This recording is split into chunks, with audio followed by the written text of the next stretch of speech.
دیکھیے سفیان، شریعت مطہرہ میں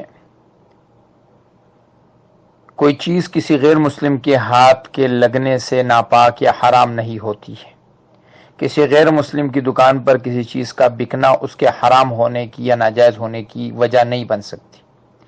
اگر کوئی غیر مسلم، چاہے وہ ہندو ہے، عیسائی ہے، وہ کسی حلال چیز کو بیچتا ہے تو اس غیر مسلم سے اس چیز کا خریدنا جائز ہے۔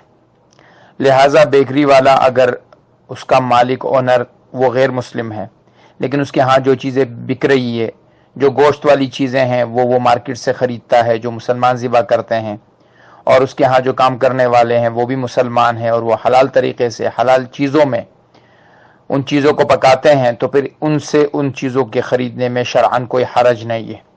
اور جو غیر مسلم ہمارے ملک میں رہتے ہیں انہیں اسلامی اور مذہبی زبان میں ذمی کہتے ہیں، زال میم یہ۔ ذمی جو ہوتا ہے اس کے وہی تمام حقوق ہوتے ہیں جو ایک مسلمان کے ہوتے ہیں، لہٰذا ذمیوں سے خرید و فروخت کرنا یہ جائز ہے، اس میں کوئی حرج نہیں ہے۔ بس اس بات کو دیکھا جائے کہ وہ ان چیزوں کو حلال طریقے سے حلال چیزیں خریدتا ہے اور حلال چیزیں بیچتا ہے۔